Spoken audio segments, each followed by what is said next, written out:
Hello, Assalamu alaikum. So today, I wanted to do some analysis in regards to some of the World Cup matches which are going on. I feel like you know since the World Cup's happening in America, and since I'm in the United States, I feel like I should talk about um, the World Cup in general and about all the teams and how things are going, because there's been some really interesting games that have happened. Some very dead games, um, and I'm gonna get into that. So today there was a game between India and Ireland, and it was in New York. And something that I've noticed with the New York pitch is that it's extremely bouncy. It's extremely good for like the pace bowlers. So all of like the Indian pace bowlers, Siraj, Hardik Pandya, Bumrah, they did really good. I mean, Bumrah picked up three, Hardik picked up three, and they gave like little to no runs. And Ireland was all out for 97. So one thing that's going on in New York is that the pitch is so uneven and so unpredictable that the score isn't even crossing 100. I mean, like, we saw that in the uh, Bangladesh India warm up match as well. Bangladesh was not able to cross and score that many runs. And it's interesting because, I mean, it's a T20 World Cup, and the reason why it's happening in the United States is to expand the sport here. And the games are looking to be a little bit boring in New York. And a lot of people are saying that, this is very negative for the game in general, if you think about it, because, there's no action. But one thing I was thinking about, a different counter argument, was that we've been seeing in tournaments such as the IPL or the PSL, not as much as the PSL, but like IPL, even the CPL, we've been seeing a lot of batting friendly um, surfaces, and we've been seeing hundreds of runs being scored. I mean, every game. I mean, the last IPL, there was almost 300 runs scored in some of these games, and I feel like it was taking everything away from the bowlers. And this World Cup has kind of brought it back. I mean, every single venue has its own specialty.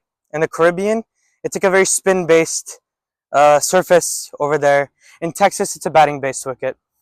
If you bowl well in the right areas, it shows that there's like an overall good score there for the batting, good bowling opportunities. But in New York, the pitch is very, very pace friendly and very, very catered towards the bowlers. I mean, it's a drop-in pitch from Adelaide, so you can expect random bounce. There's a lot of bounce. I mean, Rohit Sharma got hit on the arm today. Rishabh Pant as well.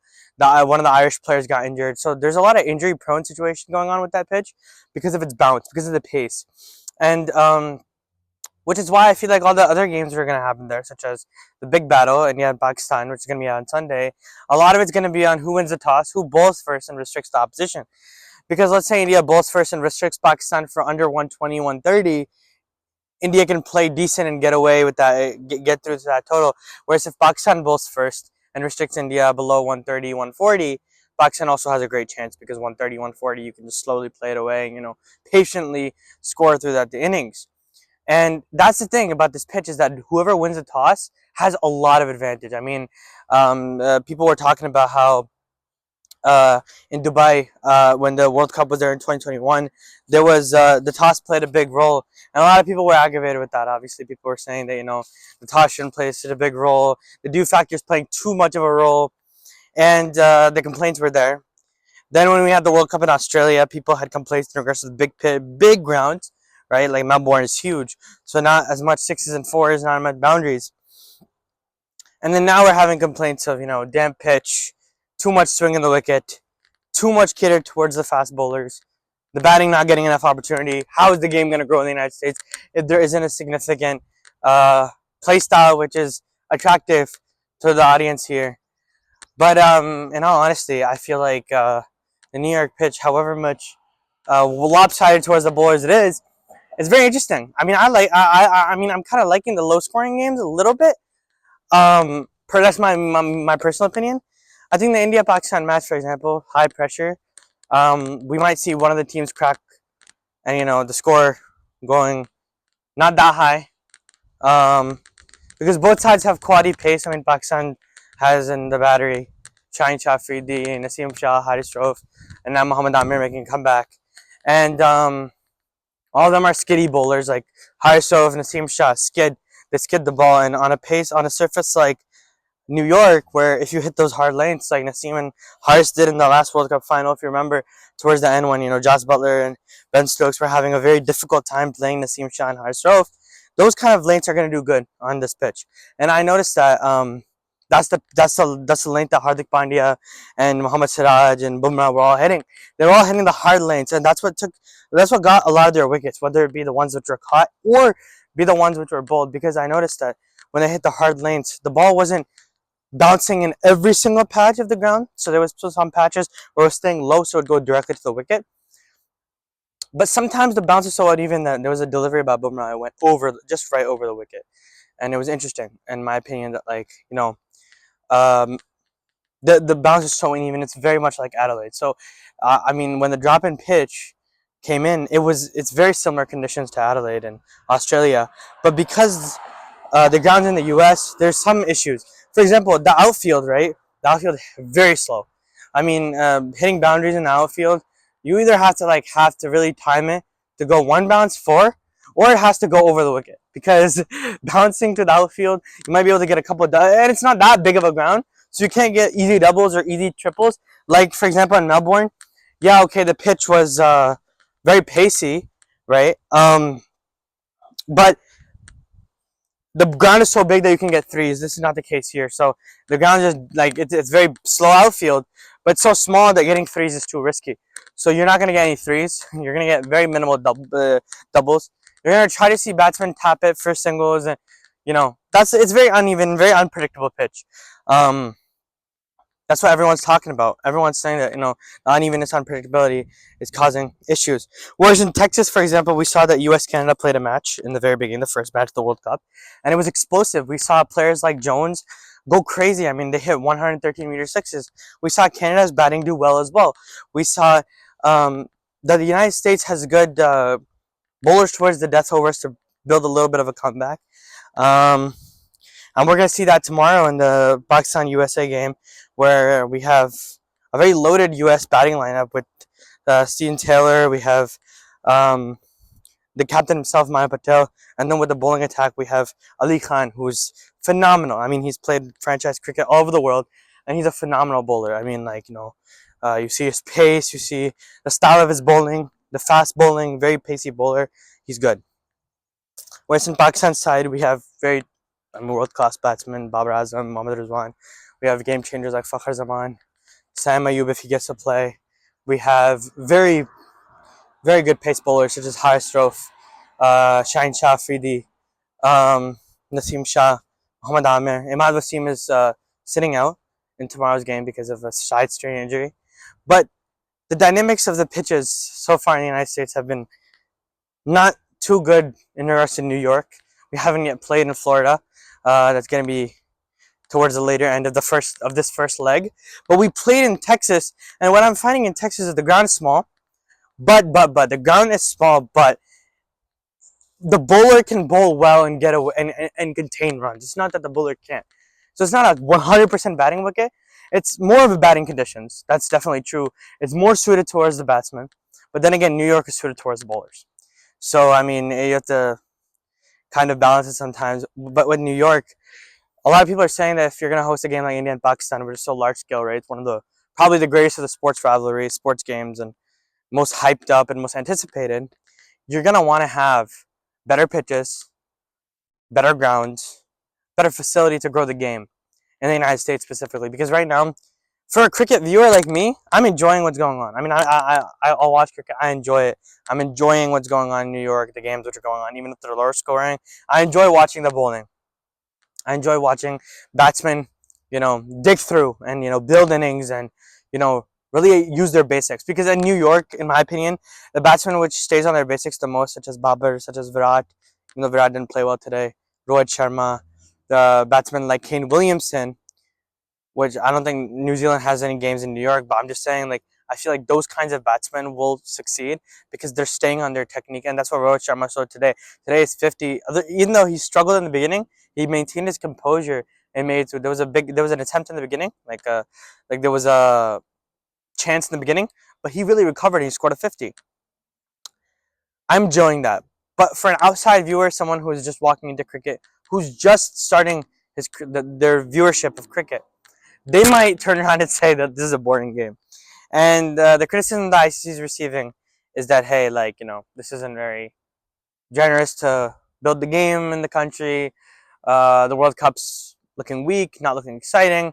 I've heard a couple people say that, we haven't even figured out the World Cup has started. That's how it feels like. In my opinion, maybe this weekend is going to do a big thing because we have really good games. I mean, we have England, Australia, we have we have Afghanistan and New Zealand, we have Pakistan and India. So I guess this weekend it might start getting interesting. I will say though, remember the Super Eights is where like the cream from the top comes in. There's 20 teams playing this World Cup, probably the highest in World Cup history. And what's gonna happen now is when the cream comes down to Super Eights, then it's gonna get very close games, and it's gonna be in the West Indies, so there's no games in America. And America's kind of new to this, right? So we can't even like 100% say that, hey, like, America has done this before, blah blah blah.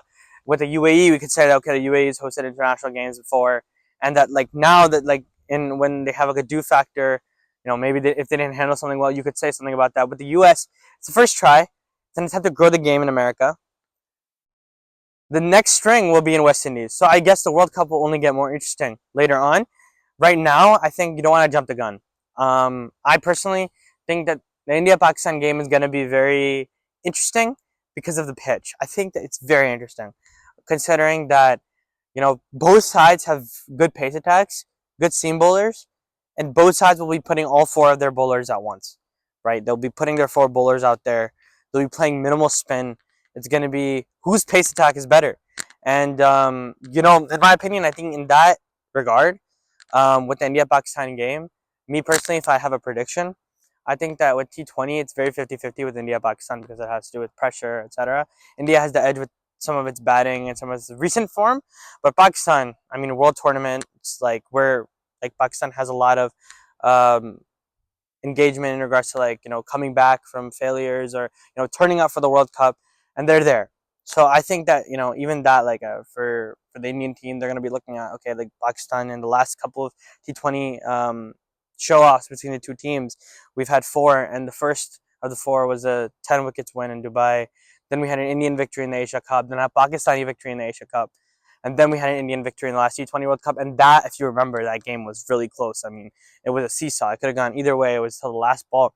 So that'll be in the back of the head of both teams that, they've had some good competitions recently. And putting it up in New York is going to be a very, very, like, it's going to be an interesting contest, in my opinion.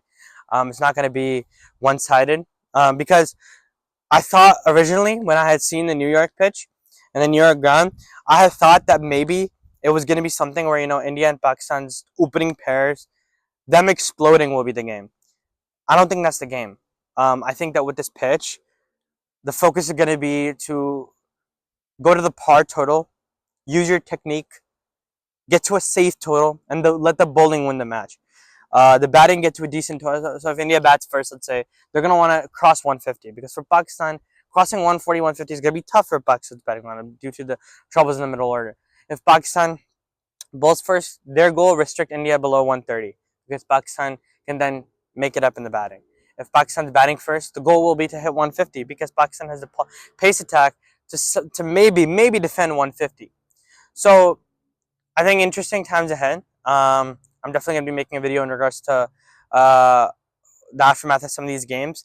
And after we finish the group stage, the Super 8s are down to be really fun, in my opinion. I think they're going to be fabulous. I think that right now, all these 20 teams playing, a lot of these associate countries are playing. It's really good for cricket that we're expanding, that we have 20 teams playing the World Cup. Soccer has so many teams. I think cricket has the potential to grow even more. And in the United States, I think that's already growing. And after this World Cup, even though right now it's looking like, hey, like, the World Cup's not doing so great. After the India-Pakistan match, or the USA-Pakistan match, India-US match, I think things are going to start going around and people are going to start eyeing in and really talking about what's going on. Because the game again in India and Pakistan, a lot of people are pulling up to that. I think it's packed venue, so it's about to be fun. But that's all for today. I'll be coming back with more videos in regards to analysis about the later part of the tournament, what I think about the West Indies pitches, what I think about how every team is going to be performing. In my opinion, out of each group, the countries which might go through. I think in the Australia England group with Scotland and Namibia, I think that Australia and New Zealand, Australia and England will go through. And New Zealand, Afghanistan, West Indies, that's a group of death. It's tough. West Indies is playing at home. New Zealand is a tournament star team. Afghanistan, a very dangerous team, especially in the Caribbean with the spin conditions. They have good pace attack now too with Fazal Haq Faruqi. They have really good batsmen like Gurbaz, Ibrahim Zadran. They have all rounders and leadership like Rashid, Muhammad Nabi. They have hitters like Najibullah Zadran. So I think they're really good.